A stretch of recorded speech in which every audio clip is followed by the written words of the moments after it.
This is Unfiltered. I am Mike Ginn. Joining me today is a guest that had his entire world basically turned upside down about a year ago. Eugene Aubry is a professional MMA fighter with a 3-1 record who was rising through the ranks pretty quickly in the world of mixed martial arts.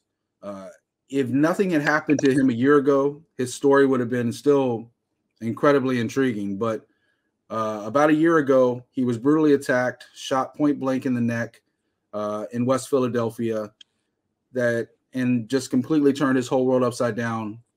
Paralyzed from the chest down from the shooting.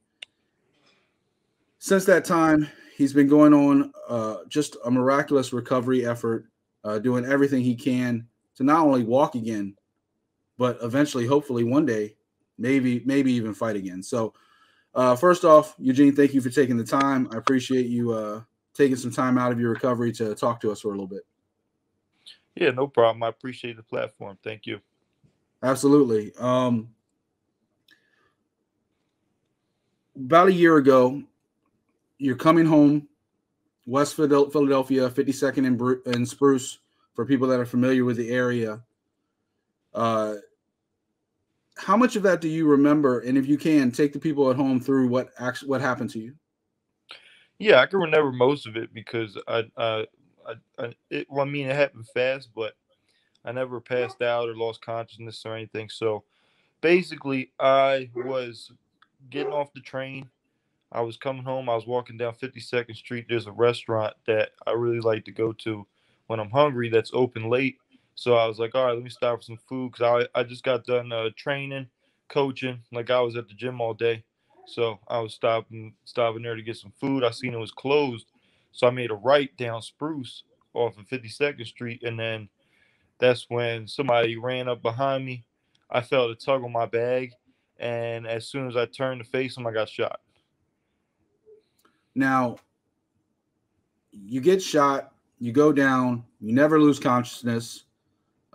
As you said, most people in that area, when somebody gets shot, they look the other way. They don't come out of their apartments. They don't come out of their house. But luckily for you, there was somebody that did come out. You screamed for help. He was able to call the police, get you some medical attention pretty quickly. I think they said like 3 minutes or something like that, because that area is actually right around the corner from the University of Penn Hospital. So thankfully, all that stuff is right there. Did you black out at any time, or were you awake the entire time going to the hospital? Yeah, I was awake for the whole thing, and then they kept asking me, which is annoying because not that I know they meant well, so it's not like don't take it personal, but I got a hole in my neck, and they're like, "Are you all right back there?" I'm like, "Yo, just hurry up and get me to the damn hospital, man! Like, come on, man, stop asking me questions." But I got to the point where once they dragged me into the hospital, yeah, I was begging to get put unconscious. Basically, I was like, "Please put me out. Like, please, like, put me to sleep already." Because it was by then the fight or flight, the adrenaline you get, it started wearing off, and I started really feeling, You the feel whole everything. yeah. So we're going to kind of loop back because a lot of stuff happened not just at the hospital, but that happened to like where your life is going now. Of course, this incident happened. We're going to release this episode on Friday, which is actually, unfortunately, the 1-year anniversary of everything that did happen to you. So this episode is basically 1 year exactly later. But in this whole thing that happened, of course, it brings your father back in your life a little bit more in that situation. Obviously, you have been training over the years with people that we know very well, the Ryan Cafaros of the world. Ryan's been a great friend of this network of Art of MMA and everything we've done. So we know Ryan really well. The Sean Brady's, the Jonathan Webbs, all those people that are really well known in MMA in Philadelphia has all been in your circle. So we're definitely going to talk about all of that. But I want to kind of loop back to kind of like the beginning, because even if this shooting had never happened, you have one hell of a story. You have grown up, you were verbally abused, physically abused. Your mother was, you've publicly said your mother was bipolar, which as somebody who's older and grew up in the 90s, I understand when you say that a lot of people didn't understand it back then. They didn't understand what bipolar meant. They definitely didn't understand mental health the way we do now. If you can, well, at first point, how old were you when your mom and dad separated? They've been separated honestly for as long as I can remember, to be honest. Um, Pretty young, I would say, because I mean there was incidents. I mean, at one point, like my mom stabbed my dad, which I think I was there, but I can't remember that. It's like sometimes I guess you black things out. Yeah, it's also But pretty common to like have memories of something that happened, but you remember more because somebody told you than actually remembering it. So, yeah, because it's traumatic, so mm. it's something crazy. I know I was around, but I just don't remember what like exactly happened. But they, yeah, so as long as I've been remembered, they've always had like a toxic, unstable relationship. So it's you and your brother, right? Like, how is your brother, older or younger? I'm the oldest out of all my siblings. You're the oldest. So Yeah. you and your brother go with your mom. Your dad kind of goes and does something different for a little while. Your dad also, by the way, a purple belt in jiu-jitsu. So MMA Yeah. kind of running in the family a little bit, even though I know he kind of tried to steer you away from it for a little bit. Um, Talk us through a little bit of how like crazy things were for you as a kid. Yeah, I would say just because my mom was. So, I mean, it's one of the funniest things is, more funny, I guess, is I think I had great cardio because she used to make me like run to school. Like there would be like, when you go to school in Philly, they either give you the SEPTA cards or you can. There was like a cheese bus, yellow bus that you could catch for certain grades, and she wanted me to have like no friends, no, like she wanted to control everything. So it was like kind of the funny part about it would be though is that she would make me leave late enough to where I couldn't catch the bus and I had to run to school. And she'd be like, "You better get there on time, or I'm gonna fuck you up," basically. And so I would make sure I run hard, like real hard to school. I show up all sweaty and panting and stuff, but from there though, it just got worse and worse. I mean, to the point where I was getting locked in a room and fed one bowl of oatmeal a day and like kind of just beat on, and then just the only time I was allowed the room is just like she would give me like a laundry list of chores in the house and then just be. And the thing is, it was never good enough. So if let's say I did the dishes, it'd be like I get smacked over the head with a pot and like this ain't clean enough. It's like kind of crazy. I'm like, Were you okay. taking all the abuse, or were your siblings getting abused as well? I say I got most of it, but that's because I look a lot like my dad. So I feel like sometimes that plays a part of it, like because we look kind of similar. Whereas not that my other brothers don't look like my dad, but he looks more like her. So it's like he definitely got some, but it was I was the focal point.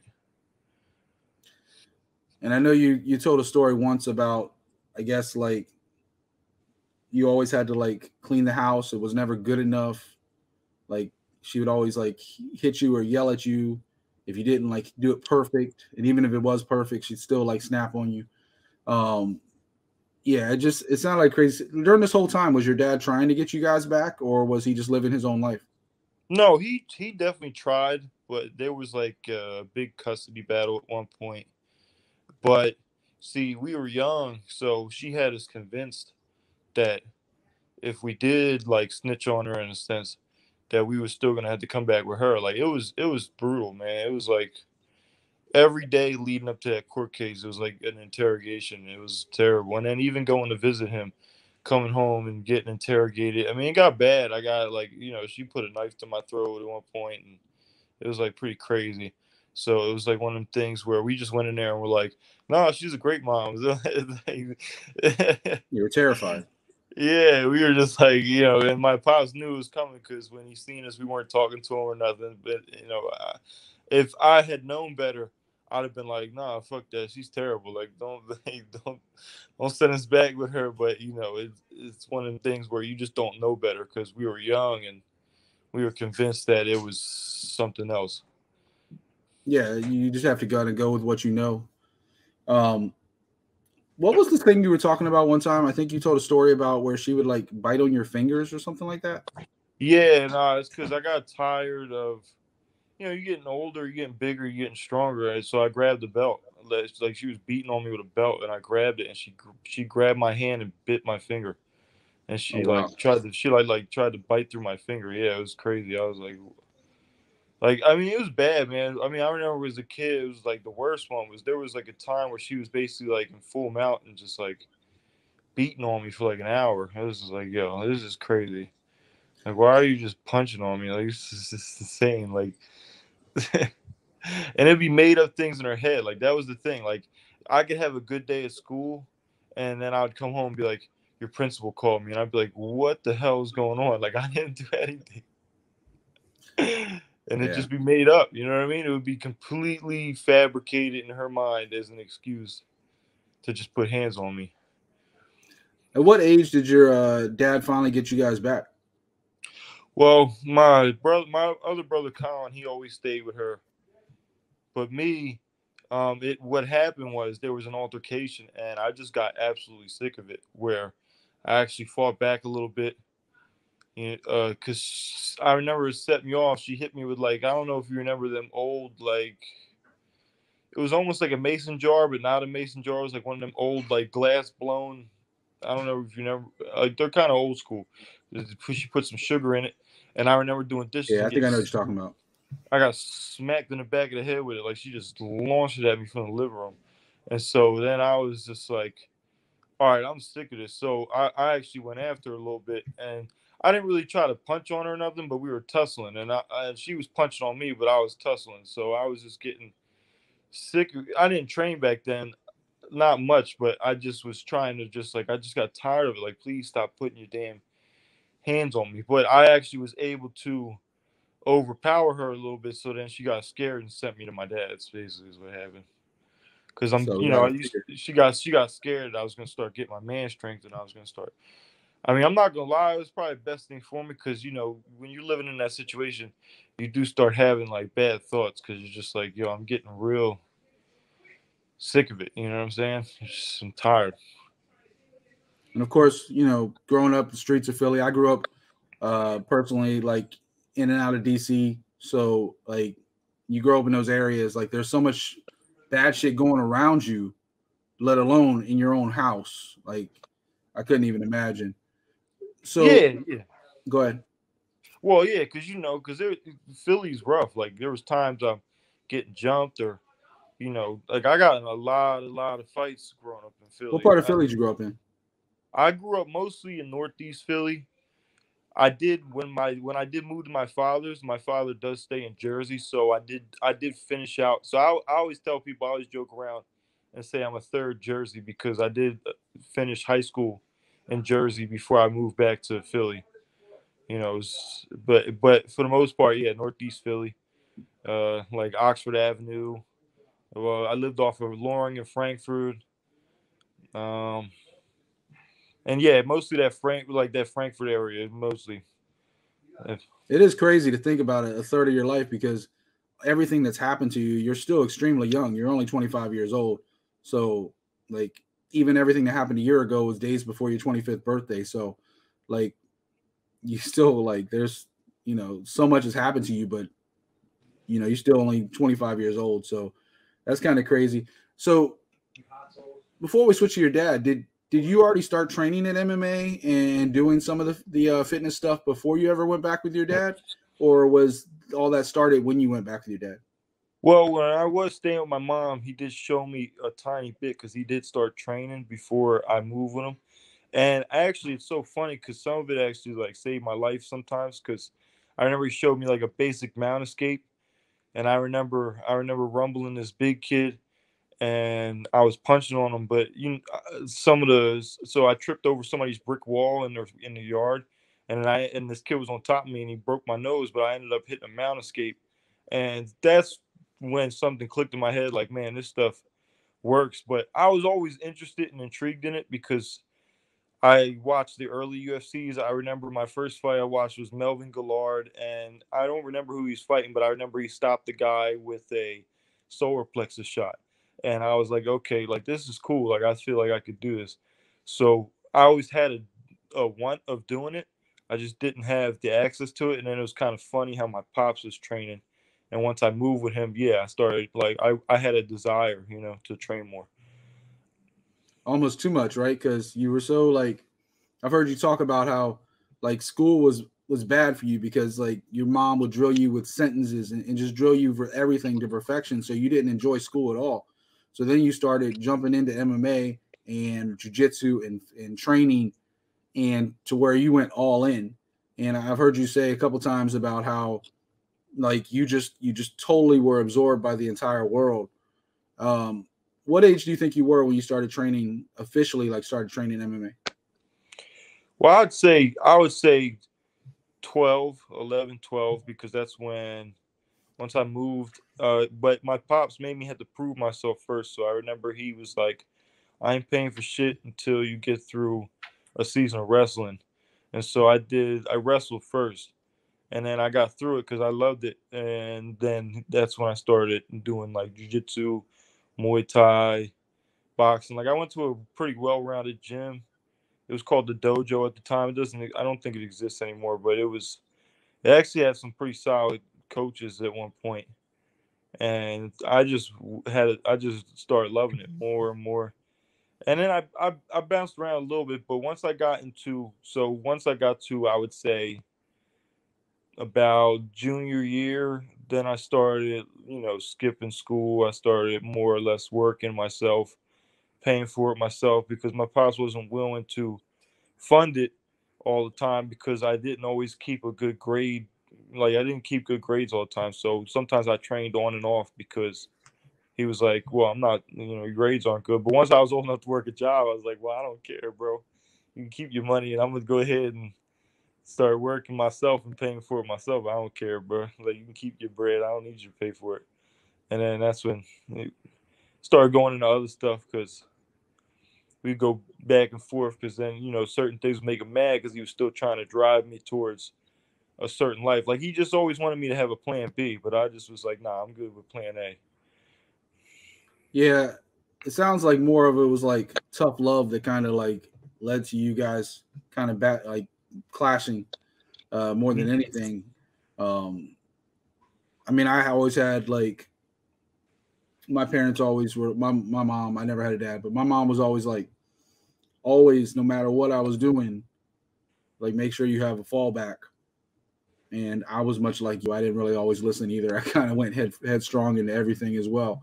Um, Looking back on it, I wish I had listened a little bit more, but Yeah. it is what it is. Um, at what point did you eventually get back to Philly?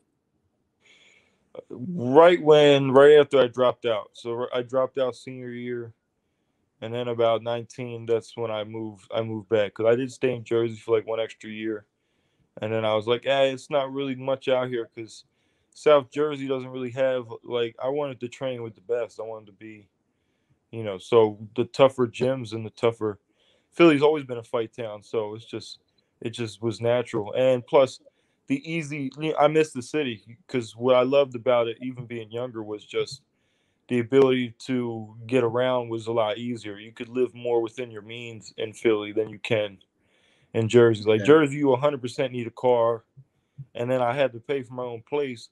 So it's like it's just a lot of expenses, and I'm not making a lot of money because I want to put more hours into the gym than I do at a job. So I really Plus, just you're a want, kid. They're not. Plus, you're still a teenager. They're not going to pay you a lot. So yeah, yeah, exactly. So I'm just like, all right, like let me just make what I need to, because that was always my thing. Like I only wanted to make enough money to where I had food in my fridge and I can go to the gym. Other than that, as long as I can get around and stuff. Like I mean, I remember there was times where I would run 8 miles or more to the gym. It didn't matter. Like that stuff don't matter. I would walk far if I had to.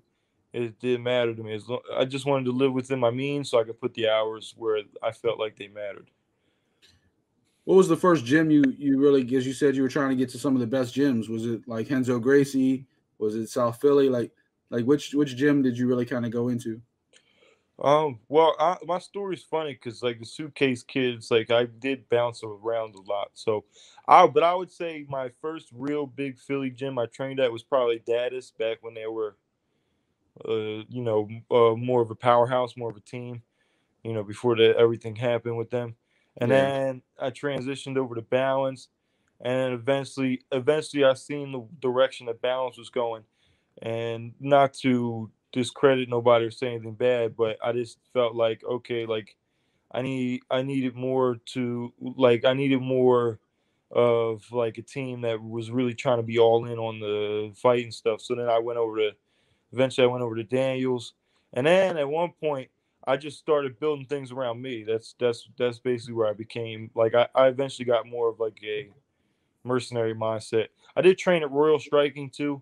There I trained there as well, but for the most once I started developing like a mercenary mindset. I was like, all right, I got Ryan Cafaro, I got Miles Lee for wrestling. I got my jiu-jitsu coach Rick McCulley. I started building things around me, and then I just started like I got a reputation because I would just pop into gyms to spar people and then dip. I wasn't really trying to be a part of their team. I Yeah, felt like I had my own thing. so much so that, and of course, Fighters First very familiar with Ryan Cafaro, and Ryan one time said like he would get anxiety training against you because every time you train with him like twice a week, and you two would just go to war, and he said you had just a knack for violence, like you were just so naturally gifted at violence, and he also like you were talking about your journey of like doing whatever you had to do. He was like at one point he had a membership to a gym just so he could sneak in at night, sleep under a boxing ring, sleep on the subway, do whatever he had to do. Yeah. um, at what point did you meet up with Ryan? What point? So when I went and trained at Royal Striking, I believe I had to be this had to be before my pro debut. So I was at least 20 when I met Because I know Ryan. nowadays he's kind of like, he's obviously with Eddie Alvarez and Frankie Edgar and doing, with the women Sarge Eubanks and the blonde, Caitlin Chikagian and all those stuff. And then of course now Ryan's back in the cage. He's won 2 fights in a row, which I'm sure you got to be ecstatic about. Yeah. Um, and congrats to Ryan. Props to Ryan. Ryan, like I said, Ryan's always been great to us. Um, on his journey, you obviously meet up Miles Lee. You guys have been like attached at the hip as far as like wrestling and other things go throughout the Philly area. And at what point did you make your pro debut? I was 22. Because you had a few amateur fights, quite a few amateur fights. Yeah. I fought a lot because I wasn't. See, like some people are naturally gifted. They have like better athleticism and stuff. When I first started, I was a damn string bean. So I was only walking around. I mean, at one point I was walking around underweight and I was fighting up. I always fought up. That's one thing I always did. And even when I wrestled in school, was never a big component of big weight cuts. I'd done them before. I'm not gonna say I've never done them in my career, but overall, I like fighting up. That's just my thing. But I fought at 35, and then out of nowhere, I started getting more athletic. I started growing. I started getting my man strength. Like about 19, because 18 I had a bad run. I went 1-4 in my first 5 amateur fights. I even got knocked out in 19 seconds, and then something changed. I always worked hard. It was never a sense of working hard. I just felt like I didn't have good training partners. I was training in Jersey at the time, South Jersey, not North Jersey. I think North Jersey is a lot better, but South Jersey. So it wasn't, and especially back when I was 18, there wasn't much back then. So that's what caused me to make the transition and move. So once I hit 19, though, I started like lifting more weights. I started filling out. I started getting more man size, I would say. I started getting bigger. Like out of nowhere, I just sprouted up and got big. My pops is the same Coming way. into your body, yeah. Yeah, my pops is the same way. Like we're like late bloomers. Like my pops is, I mean, at one point my pops was like 240, but he didn't start out that way. He was like 150 soaking wet, and then out of nowhere he just grew into a man. You know what I'm saying? So that was pretty much my whole thing is I had to like really grow become more athletic. I felt like I was just losing fights. One, the lack of training partners. Two, just a lack of athleticism. Like I didn't feel like they were better than me. But I did feel like there was such a deficit in athletic ability that it was definitely causing me a huge disadvantage. So 22 though, but to answer your question, sorry I was rambling and stuff, but No, it's good. 22 was when I made my professional debut. And yeah, no, I definitely need a lot of experience because I had to battle myself back from that. Because you can't go pro with an under 500 record. Like you're like, nah, I got to at least even that out. And Well, then nowadays you can, yeah, but yeah, not if you want to be taken seriously now. right, yeah, no, because I didn't want to waste my time, and I got to and you know, especially coming off that, I'm not gonna lie, like that knockout loss haunted me all the way up until I would say until I fought Solomon. That it was just like it was hard to feel confident. You know what I'm saying? Because especially getting starts that fast, you're like, damn, like, do I have a chin? Can I take a shot? You know? And of course, so did you start using? So let me backtrack a second because I kind of skipped over this in the whole process of you moving around, doing everything with your mom and dad. So you got your nickname, the Suitcase Kid, from your grandma. Your grandmother nicknamed you that because you and your brother were always moving around. It wasn't meant to be flattering. You just kind of adopted it and made it into something. Did you use that nickname from the very start? No, I used it after she passed away, and then I said, all right, I'm gonna take this nickname, and then it's kind of remembering her. Because she was like a good portion of my early childhood. I got to know her and stuff, so it was a little sad. And then some of it's just remember where I came from, because Yeah. I mean I feel like that's what I am, I mean I'm always gonna be a suitcase kid, even whether I'm 40, 50 years old is still something that's part of my background. Yeah, definitely. So you're going through, and it's ironic to me that you hold on to that knockout loss you had because I think it was like your second fight, maybe your second fight that you sat there and had like a 14-second knockout of another guy, uh, Jake. I'm gonna butcher his name, but Kozarowski. You knocked him out in like 14 seconds. Does something like that kind of erase a little bit of the bad taste in your mouth and give you Yeah, like that sense of confidence that okay, I belong here? yeah. By then, yeah, because I would say I felt like, so how can I explain it? Like there was times where when I would get in fights, I would clinch a lot, and I made the clinch a big part of my game. But part of it was because when I get into exchanges, that's when I'd get worried. You see what I'm saying? I mean, I'm not gonna lie. You were That's how more I started feeling. comfortable grappling, wrestling. Yeah, or at least using it to slow the fight down a little bit, and knees, elbows. Like I like the tie clinch a lot.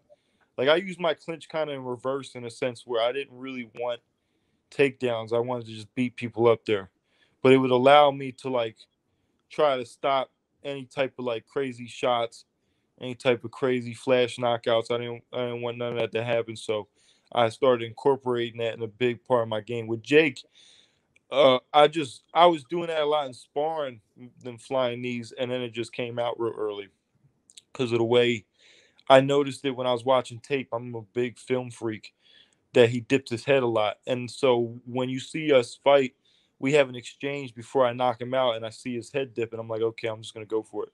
So I saw the way he dropped his head when he swings. He had this habit where he just would wing a wide shot and his head would go down. So I was like, all right, I know when I jump, he's gonna be there. But I would say, yeah, it just took me a while, man. But I would say the real fight that got me over that was fighting. I wish I would have got the fight after Solomon, but when I fought Solomon, that was the fight because that was a war, and that was like, all right, like I got it. And that was and I would say he's considered the bigger guy because he had a heavier weight longer, so that was the fight that I got a lot more confident afterwards. You know what I mean? Yeah, it's ironic because that's actually so. A few weeks ago, we interviewed Solomon. We've talked about Solomon Renfro on Fighters First before. He's a training partner of my partner in Art of MMA, Brandon Catino, up at Tiger Schulman's. So we've been aware of Solomon for a while, and it's ironic. So when I'm talking to Solomon about his toughest opponents up to this point, right? Solomon, by the time this episode airs, Solomon would have already made his debut on Dana White's Contender Series. I have no doubt the guy's going to kill it and continue to go off to the stratosphere. But I mentioned Eugene Aubry. I was like, to me, that was his toughest opponent. Yeah, he lost to Mike Mallet, but that was just getting caught with a bad situation. He was dominating for the most part. Yeah, and he threw a leg kick, got caught. Next thing you know, Mallet's on his back. You saw Mallet at Dana White Contender Series. That's what he does. He's going to choke you out if he gets to your neck or gets anywhere near you. He's been with Team Alpha Male for a very long time. So, but that case, Solomon just got caught. And I brought up your fight with Solomon, and I was like, to me, that was your toughest matchup. You guys had a lot of heat coming into the matchup, a lot of he said, she said, like a lot of back and forth, chitter chatter. And he said some stuff like, I guess some of your friends were texting him about bad stuff about his girl. You said you had no idea about all that stuff. And yeah, well, it was what happened was, just to clear the air, I guess, is so my homie, I knew they were messing with him because I didn't care. Like, troll him is fine, you know what I mean? Because he likes to come into his fights very confident. So I just wanted to match it because, you know, I'm here to fight. Like, I'm not here to be. I know what it was. I know I was being lined up as an opponent. You know what I mean? Because like he's the A side. That's just what it is. You know what I mean? Yeah. So I can admit that, and that's fine. So I was like, nah, I'm not going for it. I don't care. As much as he talks, I'm gonna match that energy. So my friends, it was fine trolling him, but I did have one homie show, like, and I got mad with him. We ended up falling out after the fight for a little bit because I was upset because I just felt like he did too much. Like, I didn't, like, you know what I mean? You don't need to follow the guy around the hotel, or, you know, he showed me his girl's page and I told him, leave her alone. And what happened was he ended up sliding in her DMs and bothering her. And I was like, that's too much, man. Like, we don't mess with family. Like, that's just weird. Yeah, keep it professional. Yeah, I apologized even after the fight in the cage to Solomon. Like, I'm sorry about that, because that's not, like, messing with you's fine. I don't care. They can DM him because whatever. Like, you know what I mean? It's not like I don't. He's a big boy. He can take care of himself. Yeah. We can mess leave with the friends and family out of it.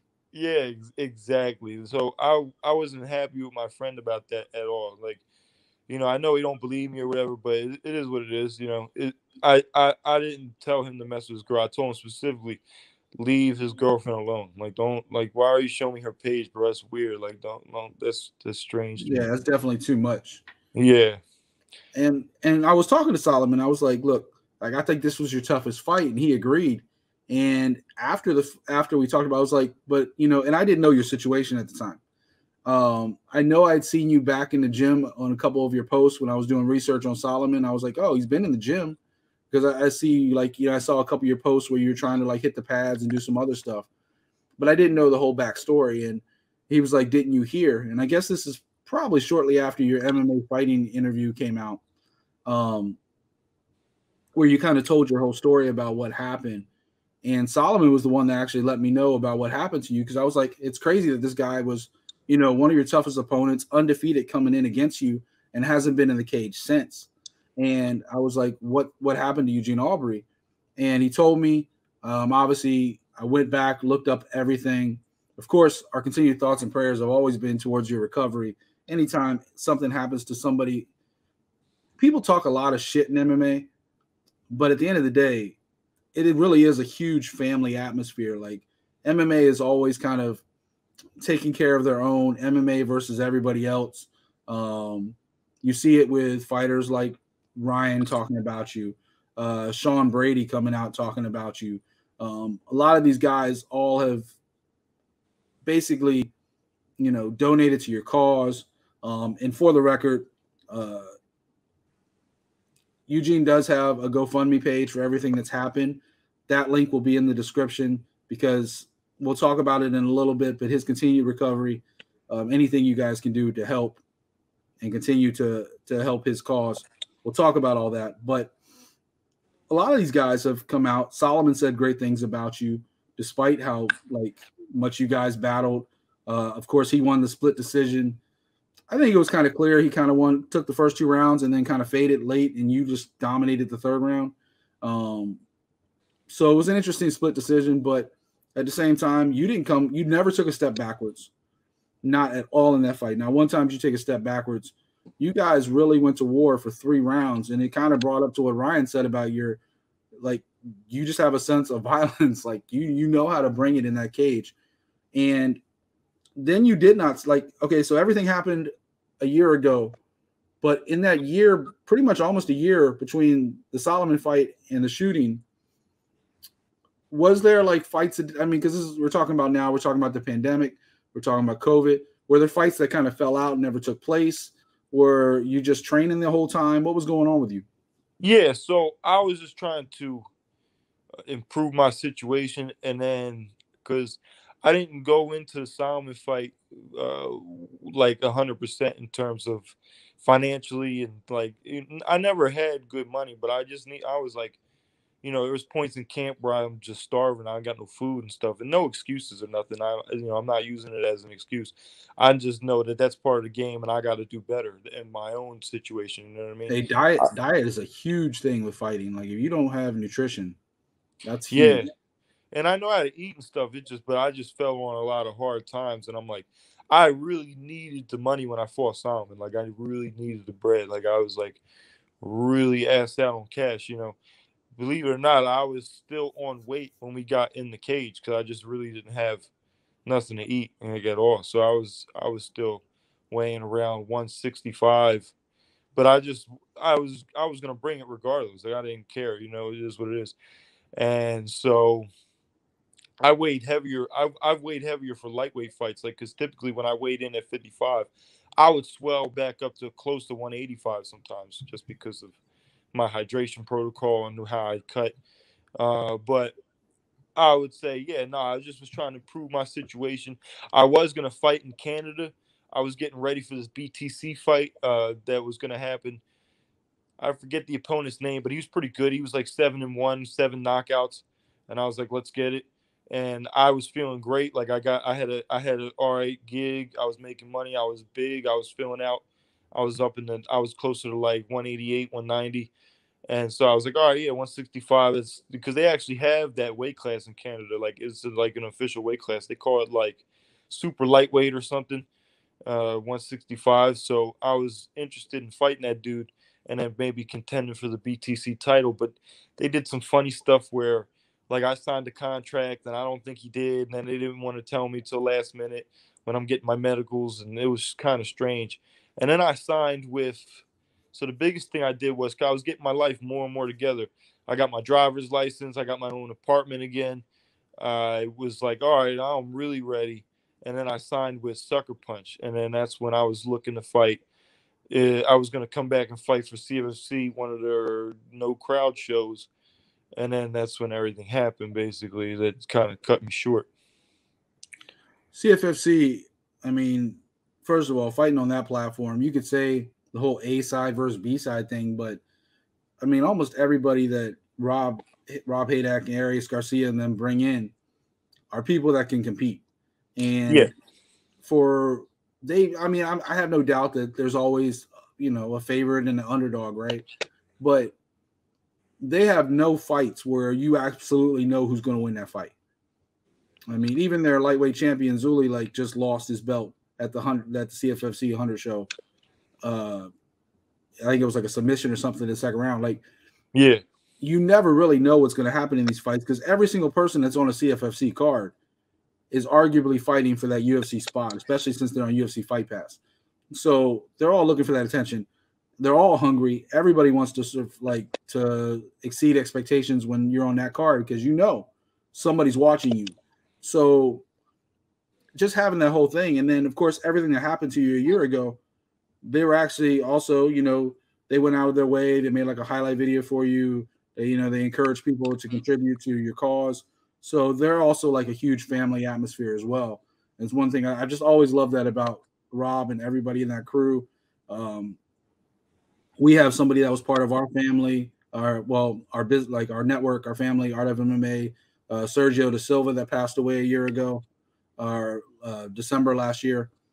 And I guess about 9 months now, and they went out of their way to tribute towards him as well, kind of help take care of him and his family as well. So it's just one of those things where they have always gone above and beyond. Like they're not Dana White, they're not the UFC. Like they're going to go above and beyond and look out for their fighters. So that was always great to see, even if they've only had you for one fight. Yeah, no, yeah, I can agree with that. I agree with everything you're saying in terms of like that's why I wanted to go back and compete for them because I feel like regionally they are the ultimate proving ground in terms of when it comes to East Coast MMA. You know what I mean? If you can win, it's either CFC or if you're more up north, CES. You know what I mean? But if you can win at one of their levels, then you can prove that you belong in the UFC. But especially CFC, I 100%. Like they definitely want competitive fights. They definitely want people to go out there and have to dig deep and things like that. That's their brand, you know. Yeah, you don't even have to look far. You can look at the whole name of UFC fighters that came from CFFC, the Shane Burgos's, the George Sullivans, the Jonathan Webbs, the Paul Felder. Like the list is just on and on and on of people that have come from that region. So, and the Philadelphia, New Jersey region has always been extremely thick with talent. Yeah, You we're talk about underrated. very, and you talk about your training, like how you were kind of a mercenary training in these different gyms. You know, I think Ryan told a story one time where he spent like 3 weeks training you to fight Southpaw so you could train with Eddie Alvarez. Like those people are everywhere you turn in Philly, Jersey, um, from South Philly all the way up. Um, so there's no doubt that you were well on your way. Now, unfortunately, of course, you know, we get back to the shooting a year ago. You're coming home from the gym, everything happens to you. You really don't have anybody to kind of step up and help you once you're in the hospital. I think your dad said a security guard or somebody signed your medical papers to even admit you into the hospital. Um, Yeah. you went like 3 days with blood clots in your lungs. Eventually, your dad, against your wishes, because you didn't want your dad anywhere near, because you guys had that falling out. You didn't want him anywhere near you. Eventually, he said, and to use his words, fuck it. He went in and signed the papers anyways to get you the surgery, which basically probably saved your life. Um, Yeah. talk us through a little bit of that because he also said, like, all right, I signed this. If you don't want me here, I'll leave. But then you told him to stay. Yeah, I figured it was cool at that point because I was just like, he definitely cares about me. It just was hard dealing with the situation. Plus, my mind wasn't all the way right because I was on a lot of drugs and stuff. I mean, I really don't remember much. Like after they put me out, I feel like I woke up and my birthday had passed, and it was about I would say like 10 days or so later when it all happened before the clouds like kind of cleared a little bit. I'm like, okay, this is what happened. I'm here. You know, it was more of a dream state almost because I was on so much. Like they had me on everything, man, like fentanyl and all kinds of crazy stuff to try to keep me like stop the pain because like it was kind of crazy. Where I got shot, like I'm the closest to quadriplegic you can be without being quadriplegic, basically because of where I was hit. I just worked really hard to get my arms back, but I remember like my arms were swollen like Popeye arms. Like it was kind of crazy, and it was like you couldn't even touch me. If you touch my arms, my nerve, like I'd feel it all the way down my spine. It was weird, man. It was like the nervous system is kind of crazy. The way when it gets severed like that, man, you like short circuit. You know, So that's the, how I the would bullet went describe in it. your throat and went directly through your spine, like partially severed or fully severed. I fully severed my spine only because it's not necessarily a imagery thing. It's more or less because I have no feeling or mobility past my level. So it's a situation where it's fully severed. And what happened is something there was a fragment of something because the bullet hit me sideways because as I was turning, that's when he shot. And so it hit me sideways in the neck, but something So, like it must have broke apart or something. There was particles that went out the back of my spine, basically. Did they get the whole bullet out, or is there still fragments in there? No, it went all the way through. The bullet went through all the way. So went in my neck and came out my neck. It almost like slit my throat, I could say, the bullet. It's almost amazing that you could call for help. Yeah, that I could even speak, right? And the thing is, man, I was pretty calm, bro. I'm not gonna lie to you. Like, you would think, like, that's why dude didn't even know. He was just like, he came over and stuff. I'm like, yo, come here real quick. And then I'm like, yeah, I got shot. I need you to call the cops. And he's freaking out. Like, he's like frozen and shit. I'm like, bro, pull your phone out. Can you pull your phone out and call the? I mean, I must not have realized how bad I looked because there was blood shooting out my neck and stuff. And I already knew I was paralyzed. I mean, I could already tell. It took me a second, but I was like, what the fuck? I can't move. Like, I can't, like, even my arms got weak and stuff. And I'm trying to drag my body. And I look back and I look at my legs and they're like facing a whole different direction. And then I can't even feel them anymore. I'm like, oh, man, like, this sucks. But I knew already immediately. So that's why I had the cops put me in the car. They just threw me in the back of the paddy wagon because when they showed up, they're like, all right, get up, we're here. I'm like, no, I can't get up, bro. Yeah, and they immediately got you to the hospital. Yeah. So what is your relationship with your dad like now? Because I know you haven't talked to your mom in what, 10 years, maybe more. Yeah. And she said some, I know you've read the comments. I know you probably are aware with what, she said, and, she's praying for you. She wishes she could take it back. And as somebody who lived through what you lived through, I can't imagine that wound will ever be closed no matter what happened. But your dad said that at one point, because you guys have had somewhat of a rocky relationship this last year, since you allowed him back in your life. But at one point, you looked at him and said, you wouldn't even be here if I wasn't shot. And I'm paraphrasing because it was a little bit more aggressive than that. Yeah. But what is your relationship with your dad like now?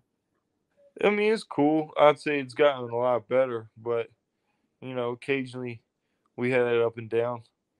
Just think we're two stubborn cats, and sometimes we're going to bump heads. It's just kind of natural at this point. As long as we don't let it get to the point where it destroys our whole relationship, it's okay. It'll be all right. You know what I mean? That's the thing. We take it less personal. Like sometimes we start yelling at each other, and then we're cool afterwards. It's all good. It's kind of crazy sometimes when some of the worst situations in the world happen. It makes you slow down and kind of, those situations where you guys that might have butted heads before, you might not have talked to each other for a couple of years, but now, things have changed and the things have slowed down. And I've seen some videos of you. And so let's go ahead and kind of update people a little bit. About a month after your surgery, you were off the ventilator, which is crazy. Breathing on your own, talking on, like, how soon were you talking again? Because I know they had put like an artificial voice box to help you for a little while. Not long, man. It's like it was kind of weird because once I got the voice box in, it kind of woke up my vocal cords, and then honestly, I started talking without it, even though they advised me not to because I still had the trach in. But I was like, I don't care. I'm just gonna try to talk, because fuck that. It felt so good though to hear my own voice again. I'm not gonna lie. Like it was about a month and 4 days, and I couldn't eat either. So when I got my voice box, I also got the right to eat soft foods like applesauce and ice cream and soft things, and drink liquids. And it just made me so happy. I just never like bursting into tears, bro. Cause going a month without eating, bro, is terrible, man. I had like a feeder tube in my stomach, and they would inject the food through my feed tube, and it was terrible, man. So it was to be able to talk and eat and stuff. It was like, man, this is awesome. Yeah, I mean, though I do feel ungrateful because I remember my first meal being like hospital food, and I remember taking a couple bites of it, and I was like, man, like this is terrible. Like, but I feel so bad because I haven't been able to eat in a month. You know what I'm saying? But this food sucks. I think you had a right to say that. Uh, for the record, how much mobility do you have before this? Before what? Like, so now you're getting ready. You've already done one dose of stem cell therapy. You're going to Colombia with BioXL and doing a total of, you're going to have 4 trips total to do, I think, like 400 million stem cells injected into your spinal area. Yeah. Before all the stem cell therapy even started, how much mobility did you have at all? Honestly, I didn't have, so I couldn't feed myself, or I wasn't allowed to eat anyways. But I couldn't brush my own teeth. Like, my hands were like a ball. So it's kind of weird what happens. They like drew in. Now I got perfect mobility in my fingers and stuff.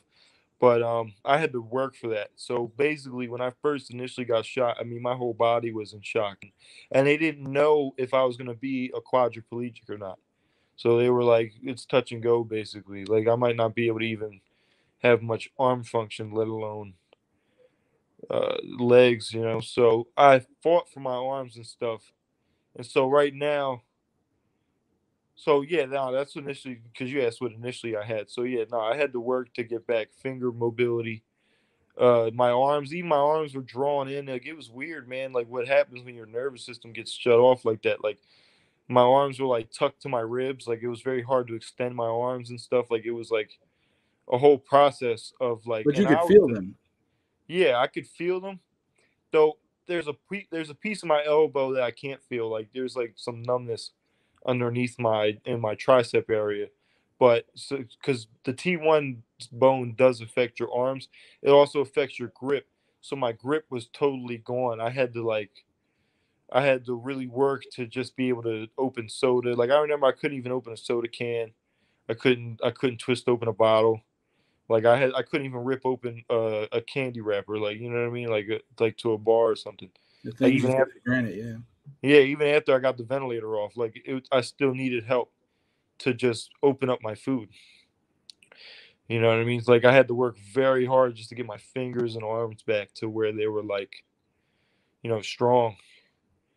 But It's crazy yeah, to see, even though, but even then, like months later, you're posting videos of you. So your team built you this walker, like a specialized walker, so you could kind of stand up a little bit, try to get your legs stretched in case, you know, that miracle happens and you can one day. And I actually, honestly, I'm not even blowing smoke up your ass. I see how hard you're working. I actually believe one day you will be able to, at least, maybe not. I don't know. People from your situation have a very hard time coming back all the way, yeah, but I believe at some point you will be able to at least maybe stand with some assistance, walk with some assistance, and I think that's crazy and amazing and everything. But with medical science nowadays, I wouldn't put it past anyone. And I think that I don't think hope is a strong word. I think you really do have hope, especially with everything you're doing now. But there's videos of you doing like dumbbell presses and stuff with your dad and doing all kinds of training with that, working your arms, getting your arm strength back up, doing the standing up a few times a week just so your legs don't get atrophied. Um, and then you did in August, you went down for your first trip for stem cell therapy. And your next one, I believe, is in November. yeah, November. So I leave November 7th, and yeah, the biggest thing though is it just takes time for that stuff to set in. They told me it can take up to 9 months to try to regrow the nerve because it's dealing with nervous system. So that's the hardest And tissue you got to hope your to body try. doesn't reject it. Right, right. Though the rejection, what I love about where I'm going is it's a lot smaller of a chance because of the fact that the stem cells are so young. They're day old stem cells, which don't. It's a shame that I got to go to Colombia, but not that it's not fun. You know what I mean? Because it's cool going somewhere nice, but overall, I just feel like if our society, imagine if I got these in my neck or my spine right away, like let's say a couple days after I get shot and they're pumping these into me. You know what I mean? My chances would be even higher. You know what I mean? It's like how soon you get it is also correlates to the effect they have. Yeah, no doubt that, even taking 3 days to get your surgery and you're having your dad sign your papers slowed your recovery a lot. It just shows your work ethic and your willpower that you want to not like I've heard you say before, you not only want to walk again, you want to fight again. Yeah, yeah, Um, definitely. have you felt any difference whatsoever from the first round, or is it just So way too soon? yeah, I'd say it's like too soon, especially dealing with nerves. Like some people would say otherwise because it's like the less complex the tissue, the faster the effect. So if I needed like my knee worked on, I'd feel a difference in like 3 months. And then if I needed like bones worked on, I'd feel a difference in 6 months. And then with nerves, it's 9 months. So it's just I just have to like get my procedure in, keep doing my therapy. And some people that I talked to, even when I talked to BioAccelerator, they said the biggest thing is hitting therapy hard. So, because what's actually kind of crazy about the spine is that my spine may be disconnected, but because I have no neurological issues in my brain, your brain will try to reconnect regardless whether I got stem cells or not. It's something natural. It's like there's a word for it, like neuroticity or something. It's like I'm a dummy. I'm a high school dropout, so don't take my word too much for it. But it's like there's a natural thing. So a lot of this therapy I I do would think you know way more than I do on this subject, so I'm gonna let you go with that one. yeah, yeah. But there's so a lot of the therapy is just so that's why like I have the standing frame because a lot of the therapy is just reminding your body to do certain things. So by standing, not only does it prevent leg atrophy, but it actually gets signals to come up and go down the spine, which will promote reconnection basically. It may take time, but your brain will try to regrow connections, especially the harder you hit therapy. So a lot of people who don't walk again, it's because they're sometimes, I mean, I don't want to say they're okay with it, but a lot of times they're kind of like all right with it. You know what I mean? Like it's like they hit therapy hard I'm enough to sure get mental good. has a lot to do with it. Yeah, they hit therapy hard enough to where they can live from the chair, but then they're like, all right, I'm cool. Like they're not really like you got to hit this shit hard. You know what I mean? They told me like you need to be aggressively working 5, 6 days a week. There's just like even the stem cell people. That's what they said. 5, 6 days a week. You should be doing therapy. I got to think your youth has a lot to help with it too. Yeah, no, I'm lucky, and Like if you also were 45 or 50, this might not be a story. no, it's a wrap. You know what I mean? That's honestly the truth.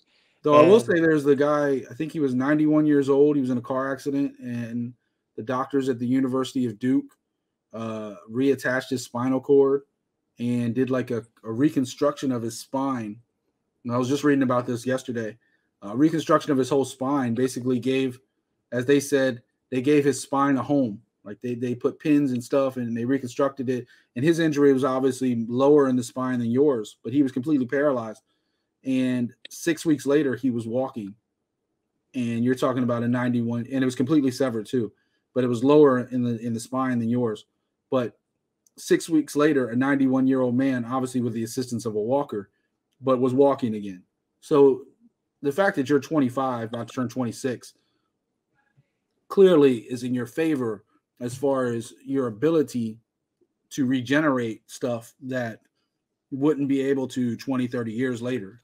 right, right. And especially getting the stem cells so early. Most people because BioAccelerator has only been open for a few years, like I think like 3 or 4 or something small. So a lot of people that have went down there to get the stem cells have been injured for years. Whereas, I got it at like the 9 month mark. So that's real positive because your initial 2 years is the window for like to make the most improvements. Yeah, and I got to think like you've already improved your strength in your arms, like even just what you just showed, making a fist. Like for people at home that don't really understand, when you have that kind of shock to your body, things like that are not a given. Like things that you may regain that one day are not a given, especially when you're in a hospital and all this stuff just happened to you. And like you said, you had Popeye arms and you couldn't really feel anything. And I think I heard you say that now you can even feel like some things like lower in your spine. Is that true? Yeah, a little bit like around my ribs, like in my solar plexus area, which is below my injury. Though I haven't, and honestly, I've been getting weird feelings. See, but I don't want to because sometimes I wonder if it's like maybe, what's the word for placebo? But Yeah, like, placebo effect, because you're like you think about it and you want it to be real. but when I've been taking a shower lately, it's almost like I can feel the difference of being like, if I have water on me or not sometimes, you know what I mean? Like, that's how it Yeah, feels like on my legs and stuff too. Like, it's kind of strange. It's like I have, and the biggest thing is I've been feeling like because people don't, maybe not at home, may not understand how much you lose, but like I've been getting the sensation of having to like pee again. Like when I have to go pee, like I can feel that. Like, okay, I gotta go to the bathroom. Like that's, before that you would just empty every 4 hours just to make sure you're empty. Which I don't use a permanent catheter, but I use like a temporary joint, which I put in and pull out. And so, that's just real good, because typically when you have my level of injury, you don't feel when you have to go to the bathroom. You know what I mean? So the fact that like my body's telling me, yo, I gotta go pee, like that's like a big thing. You know what I mean? yeah, I'm sure. I mean, and like you said, if you can feel the water, if you can feel anything, has any of it affected your breathing or anything like that? My breathing was affected. I had to, but I feel like because of my training background, it was really easy for me to bounce back. You're kind of breaking up a little bit there. What were you saying about your breathing? I was saying that my breathing has bounced back because of my training background. I feel like it was easy. All right. I did have to work hard. I couldn't breathe on my own. I mean, I had to literally relearn how to breathe. Yeah. When you're on a ventilator, you can't breathe. Sorry, at home. He's breaking up a little bit, but we got that breathing's back on his own, and he was saying because of his training background, it's definitely helped. And I'll let you get out of here. I know the connection's kind of breaking up a little bit, and I don't want to take much more of your time. But so you got 3 more stem cell visits to go back to Colombia, and at that point, we'll kind of know a little bit more. I definitely want to stay in touch with you. I definitely want to keep people up to date on your journey.